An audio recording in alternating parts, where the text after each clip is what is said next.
Vamos iniciar então a nossa parte teórica aqui. Vamos iniciar introduzindo um pouquinho sobre as técnicas de sutura, para que a gente possa entender isso e aí sim partir para a prática com mais segurança, entendendo bem certinho a teórica, tá? Então, basicamente, antes de a gente fazer a nossa sutura, existem alguns processos que antecedem isso. Então, geralmente, a gente vai fazer o quê? Uma diérese daquele tecido, né? Para a gente poder fazer uma cirurgia, por exemplo. Então, vai acontecer essa incisão, essa diérese. Depois, aquela extração, que é bem conhecida como exérese também. Então, todos esses processos antecedem a nossa sutura, aquele tecido com hemostasia, tá? Aí sim a gente parte para a parte da síntese, que é mais conhecido como sutura, que é o que a gente quer aqui, que é o que a gente vai aprender, é o que a gente vai estar vendo nessa parte teórica. Então, a gente vai focar nessa parte aqui da sutura em si, tá bom? Existem alguns passos fundamentais para a gente poder fazer essa sutura. Então, um bom planejamento. Antes de você começar a fazer o seu procedimento, você tenha um bom planejamento do que você vai estar fazendo. Aqui você vai poder ver qual vai ser a melhor técnica da sutura, que fio que você vai usar, que agulha você vai usar. Então faz um bom planejamento para você entender quais os tipos de sutura se encaixam aqui nesse procedimento, quais não se encaixam. E é por isso que a gente está aqui, para ajudar vocês que não forem fazer o planejamento e pensar, pratiquei, esse aqui vai ser bom para esse caso. Não existe uma única resposta correta. Cada caso é um caso, mas também existem várias possibilidades. Então, entendendo bem isso, você consegue adaptar e você faz da melhor maneira como você entender e como a teoria também vai trazer pra gente. Então, instrumentais apropriados. É muito importante você ter os instrumentais apropriados para poder fazer essa sutura com mais facilidade, com mais precisão, tá? Tudo isso vai interferir no pós-operatório do paciente. E o domínio de uma técnica, claro, com o tempo você vai pegando esse domínio. Também com o material, isso te ajuda a ter o domínio com mais facilidade. Quanto mais você pratica, mais você vai tendo facilidade para aquilo. Então, praticar bastante faz você ter um domínio dessa técnica, e é isso que a gente quer aqui. Os tipos de sutura, então. Existem vários tipos de sutura. Aqui nós trouxemos 8 tipos para vocês, que seriam os 8 principais, tá? Então, a gente vai estar destrinchando cada um deles mais para frente, nas próximas aulas. Mas é importante que você conheça pelo menos o nome deles e já vai se familiarizando, tá? Então, simples isolada, a isolada em U vertical, isolada em U horizontal, aquele em X que é bem conhecido quando a gente faz aquela extração de tecido molar e fica aquele alvéolo bem aberto, que a gente não consegue aproximar essas bordas, fica aquele X assim, fechando o máximo possível, né? Uma contínua simples, contínua festonada, o cochoeiro é uma técnica bem legal, não é muito conhecido, mas pelo menos na graduação, né? Mas aqui a gente vai trazer para vocês também. E a sutura para os planos, tá? Todos aqui a gente vai destrinchar, vai ver na parte teórica, vai ver na parte prática, para que não fique mais dúvida quanto a isso.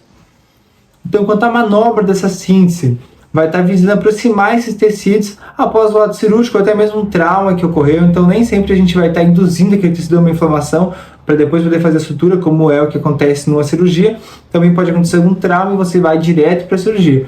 Mas são casos raros, mas podem vir a acontecer, e a manobra de síntese vai estar presente aqui também. Ela tem que ser eficaz, tá? Você não vai fazer uma tensão naquele tecido. O que a gente quer aqui é que promova um pós-operatório já imediato, aquele alívio. Conforme vai passando a anestesia, o paciente tem que estar se sentindo bem, não pode estar incomodando, não pode ter aquele fio grande sobrando ali, não pode estar amarrando ali a boca do paciente como se ele estivesse sentindo aquele incômodo. A gente quer um pós-operatório já imediato, e a sutura ajuda demais nisso.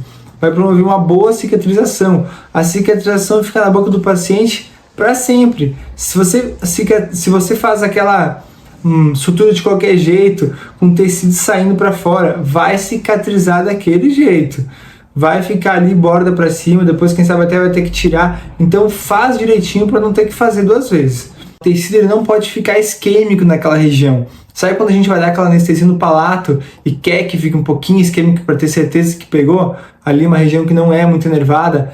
Então quando a gente injeta, já fica branquinho aquele tecido? Não é o que a gente quer aqui na sutura. É o oposto disso. Tem que estar acontecendo aquele suprimento sanguíneo, porque isso aqui vai afetar a nossa cicatrização para o paciente. Se não está levando sangue para aquele lugar onde a gente induziu essa inflamação, não é bom, vai demorar na cicatrização, nem vai cicatrizar, tá? Então não é o que a gente quer. Então as bordas não podem ficar isquêmicas. E entre 7 a 15 dias, a ferida já deve estar bem cicatrizada. Passando desse período aqui, muito provavelmente você tem que ficar um pouco alerta, ó, tá acontecendo alguma coisa aqui, há muito tempo, não cicatrizou, será que esse paciente tem algum problema sistêmico? Será que faz uso de algum tipo de medicamento que está afetando isso? Você pode ver isso previamente? Pode ver sim, mas às vezes a gente não vai abrir mão de fazer aquela cirurgia que precisa ser feita, então dá uma olhadinha no pós-operatório do paciente. Não faz a sutura, vai lá, tira no posto, deixa assim, manda uma foto, não, nada disso. Passou, tem que analisar, tem que ver como está essa cicatrização, se precisar mudar alguma coisinha, você está ali, você é o dentista, você toma uma responsabilidade para você. Qual que é o objetivo dessa síntese? A gente quer promover a hemostasia, a gente quer evitar a exposição do osso ou do implante, tá? É claro que a gente vai poder evitar, porque se for preciso fazer uma sutura por segunda intenção, se eu até não me engano é o próximo slide que vai estar falando sobre isso, a gente então vai conseguir evitar essa exposição? Não, vai ficar aberto ali o alvéolo.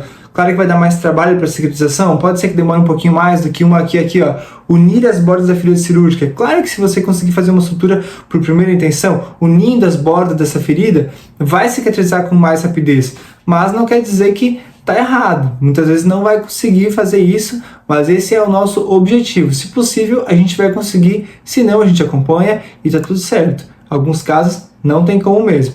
E aqui que funciona, ó, a cicatrização. Ela pode ocorrer por duas maneiras, o que eu estava explicando agora para vocês. Por primeira intenção, que é quando as bordas da ferida elas forem aproximadas durante a sutura. Então aqui na imagem a gente consegue ver, ó, tanto essa borda da gengiva quanto a outra, olha como elas já estão certinhas. Claro que isso aqui facilita o processo de cicatrização.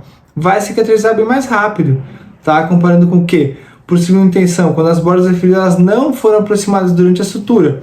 Tá errado? Não tá. Porque a gente não quer deixar aquele tecido esquemeado. Então a gente vai fazer força aqui ao máximo, fazer um monte de sutura para deixar esse tecido escameado, vai cicatrizar de um jeito feio, esquisito, não vai ficar legal. Então a gente faz como? Por segunda intenção.